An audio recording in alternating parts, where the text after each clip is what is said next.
Hi guys! Welcome to my vlog. For today's video, ayan, papasyal ko kayo sa bagong Luneta Park. Ayan, yun po yung office kanina sa isang side. Dito naman sa kabila, ito po yung side na meron siyang mga malalaking vase. I don't know, vase ba yan?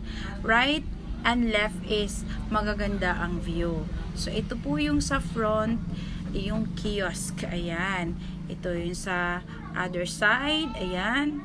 Ayan yung kiosk na sinasabi ko. Pagpasok mo pa lang sa main entrance, ayan na yung makikita mo agad. Meron siyang 6 na daanan. Ayan, papasok ng Luneta. Ang main entrance, yung nasa harap ng isang mall. Ba? So, ito na. Ayan, dito na side. Madaming tao dyan kasi masyado siyang malilim. Tapos, andyan yung nagmamassage kung gusto mong magpamassage. Kung gusto mong magpalinis ng mga kuko, dyan ka din. Kasi maraming manicurista dyan sa nagpipedicure. So, kaya dyan yung area nila kung gusto mong mag-relax. So, malilim kasi dyan guys, malalaki ang punuan ng kahoy dyan. At dito naman sa kabilang side, nandyan yung chess area. Kung gusto mo maglaro ng chess, dyan din.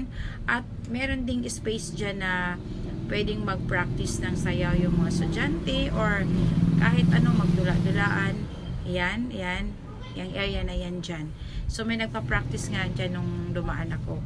At, nandito din sa gilid na to ang simbahan ng Cathedral ng Surigao City. So, ayan. Ito po yung Cathedral ng syudad. So, ayan. Napakaganda din po ng view niyan dyan kapag gabi kasi may pailaw na yan sila. So, hapon lang kasi to mga 3 to 4 kaya hindi pa siya nag-iilaw. Pag alas 6 yan, ang ganda tingnan. So, papunta na tayo ng castle ko. Ayan ang castle ngayon. Ibinalik na ng maraming taon na wala. Yes guys, nawala na to, ginawa na tong office at tindahan sa dumaang administrasyon at ngayon bagong administrasyon ibinalik niya kasi yan yata yung kanyang namulatan nung maliit pa siya na ang Luneta Park ng Surigao City ay may castle.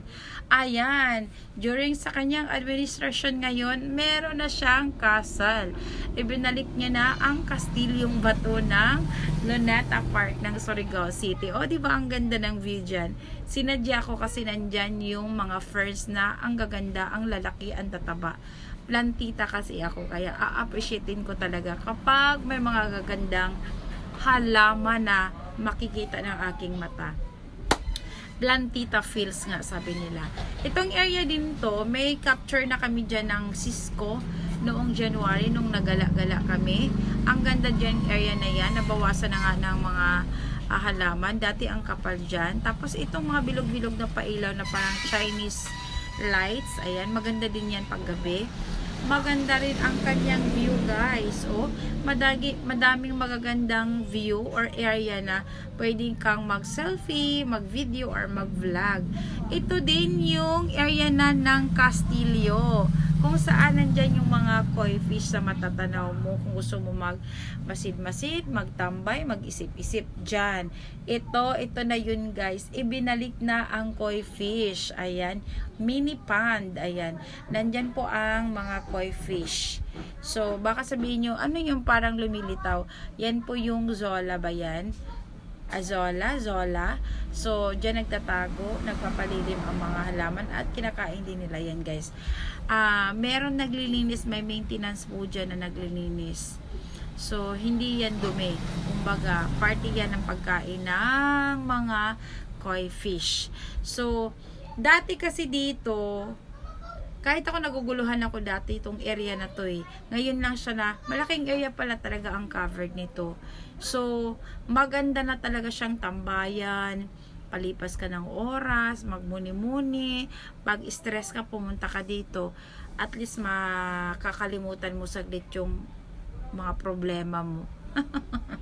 Tapos ayan, nag-ikot na ako sa Castillo or sa castle. Ito talaga yung itsura niya. Ang nawala lang dyan na pwedeng ibalik yung duwende, yung mga dwarf. Saka yung mga tubig na talagang parang fountain siya. So, hindi pa. Kasi minadali ito para kasi may mapasyalan yung mga tao ngayong fiesta, ngayon nga, marami na nagtatambay, marami na gala-gala dyan. Mga estudyante talaga guys, karamihan yung nagagala dito, mga estudyante talaga. At doon naman sa playground, mga nanay at mga chikiting. Nandun, hindi na ako pumasok doon na area.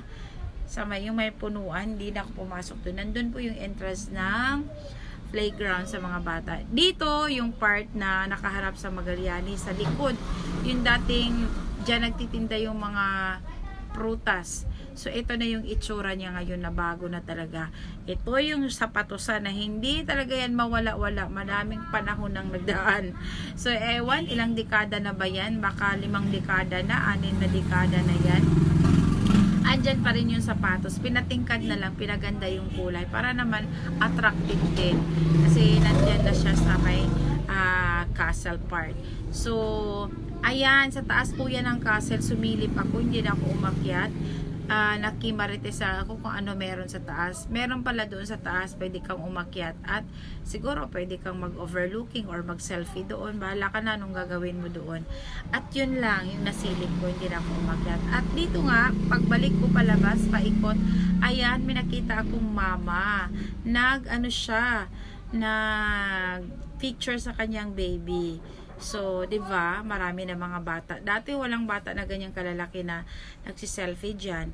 Ngayon na lang na nabago na siya. Nabalik na yung Kastilyo. At diyan naman ako guys, umikot at nag-video para sa aking vlog na to sa Luneta Park ng Surigao. Ayan yung mga bata or mga nakatampay na mga estudyante. Ayan oh. Kita nyo yan. Tapos, ang ganda na ng puno. May pailaw na. Alam ko maganda to pag gabi. Kasi yung ilaw na yan, maganda yan sa gabi.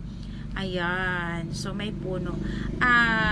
Magandang ibalik yung duwende saka yung bear na naka-cage dati. At sana lumaki na yung mga halaman para malilim masyado. Hindi kasi mainit-init pa kasi wala ng puno. Kung may puno pa siya, yan, medyo maganda, malilim.